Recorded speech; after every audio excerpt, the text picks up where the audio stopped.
Sous la lueur argentée de la pleine lune, les bûcherons s'affairent, la tempête approche. Soudainement, un grondement sourd éclate dans les bois. Des ombres mouvantes s'agitent entre les arbres. Panique. Un à un, ils sont traqués et éliminés par une créature invisible. Une force sauvage et impitoyable. Éric le bûcheron et 2 autres hommes tentent désespérément de fuir. Leurs halètements se mêlent aux cris des arbres et à la morsure du froid. 2 d'entre eux tombent sous les griffes de la bête. Leurs hurlements se perdent dans la nuit. Éric se retrouve maintenant seul devant un précipice face à la mer.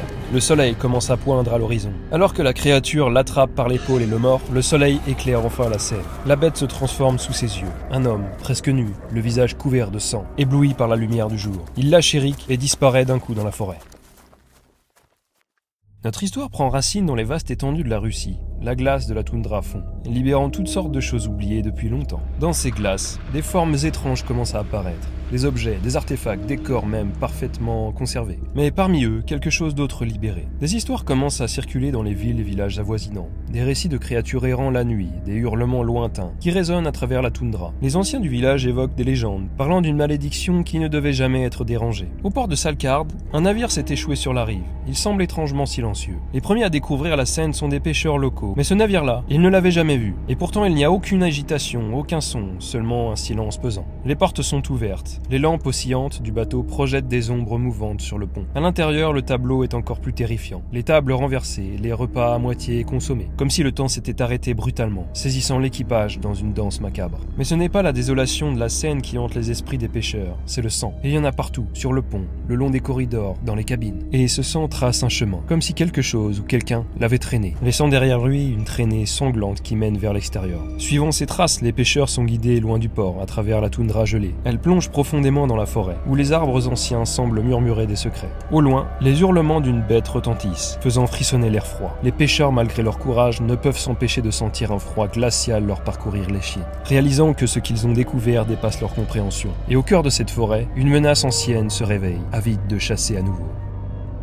La première pleine lune, après la découverte du navire échoué, des ombres s'agitaient à la lisière de la forêt. Des hurlements retentissaient. Au matin, plusieurs maisons étaient vides, des portes défoncées, des repas abandonnés. L'atmosphère changea radicalement. Les groupes de villageois se réunissaient pour échanger des rumeurs. Certains parlaient des voisins qui se comportaient étrangement, de regards fuyants et d'une agressivité inhabituelle. Lors de la pleine lune suivante, la terreur prit vraiment forme. Les villageois autrefois aimables et familiers furent pris de convulsions avant de se métamorphoser en bêtes terrifiantes sous les yeux horrifiés de leur famille. D'autres moins chanceux devinrent leur proie. L'aube révéla une scène chaotique de destruction et de désolation. Alors que la nouvelle se propageait comme une traînée de poudre, les habitants se barricadèrent chez eux, armés et terrifiés. Les nuits étaient désormais rythmées par le son des verrous qui se fermaient et des prières murmurées. Des témoins courageux ou imprudents tentèrent de capturer ces événements sur leur smartphone. Les vidéos, tremblantes et floues, montraient des figures à la fois humaines et animales se déplaçant avec une agilité effrayante. Les images, bien que de mauvaise qualité, montraient assez clairement des créatures cauchemardesques aux yeux brillants et aux griffes acérées. De retour au village, Éric, le visage hanté, raconte son histoire terrifiante. Il montre sa blessure, les marques profondes qui ornent son épaule. Les villageois l'écoutent avec une méfiance croissante. Éric se noie dans l'alcool, tentant d'oublier la nuit fatidique. Mais les vertiges et les trous noirs commencent à s'installer. Le village change. Les amis d'Éric l'évitent. Les chuchotements s'intensifient. Un jour, après une autre perte de mémoire, Éric se réveille au milieu du village, confronté à des cris de terreur. Un des villageois sort un fusil et commence à le viser. Lorsqu'il voit son reflet monstrueux dans une vitrine, mi-homme, mi-loup, la réalité le frappe. Dans une course effrénée, il évite les balles, bouscule un villageois armé et s'enfonce dans la forêt enneigée, puis disparaît.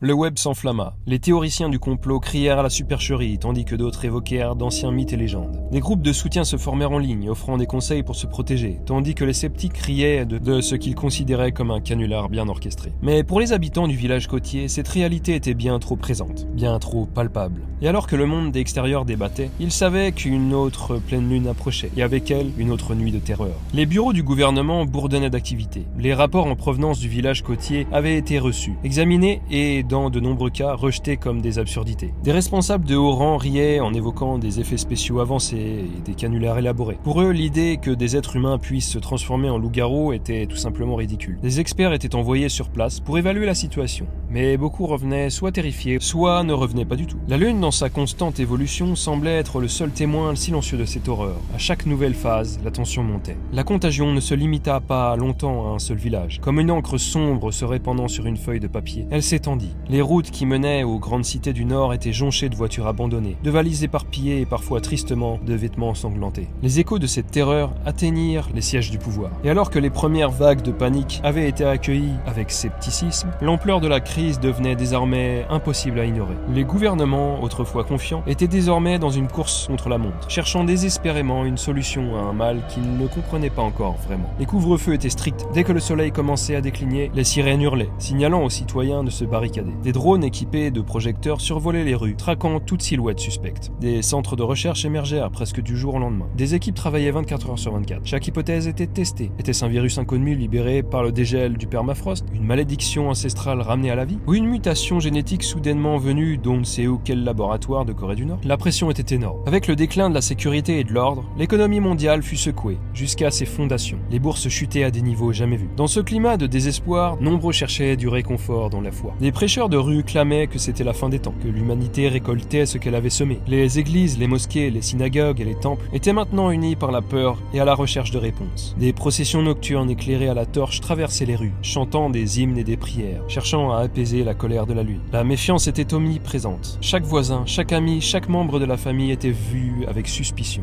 Les nuits étaient remplies de bruit de portes qui se verrouillaient et des fenêtres barricadées. Dans ce monde de terreur, la seule certitude était l'incertitude. Perdu dans son nouvel état bestial, Eric erre dans les bois, subsistant comme il le peut. Cependant, un jour, des coups de feu retentissent. Une scène de carnage se dévoile à lui. Une vingtaine de loups, hommes, semblables à lui, est encerclée par des hommes armés. Les hommes sont en train de les abattre un par un. Sans réfléchir, une rage instinctive l'envahit Eric. Il dérobe un bâton de dynamite et provoque une explosion massive. Dans le chaos qui s'ensuit, les hommes loups s'échappent. Eric les suit, guidé par une connexion sauvage qui ne peut expliquer. Ensemble, ils trouvent un refuge dans un château-village, oublié, niché en haut d'une montagne. Un havre de paix, loin des regards accusateurs de l'humanité.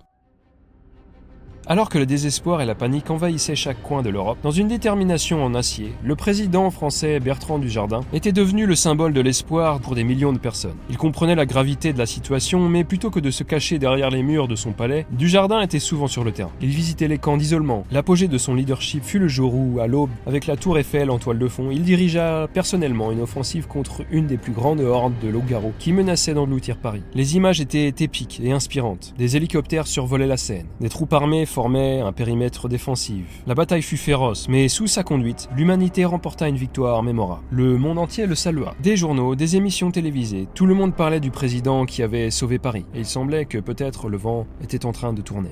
Lors d'une grandiose cérémonie sur les Champs-Élysées, Dujardin s'avança pour s'adresser à une foule en liesse. Il parla d'unité, de sacrifice et de la lumière au bout du tunnel. Mais alors que la foule l'applaudissait, pour ceux qui regardaient attentivement, quelque chose semblait différent. Un regard légèrement lupin. Et voilà, chers spectateurs, merci de m'avoir accompagné dans cette pandémie lunaire mondiale. N'hésitez pas à me dire dans les commentaires ce que vous avez pensé, bon ou mauvais. Et un petit conseil, la prochaine fois que vous croisez votre voisine ou voisin, un soir de pleine lune, gardez l'œil ouvert. Et à bientôt pour une prochaine vidéo.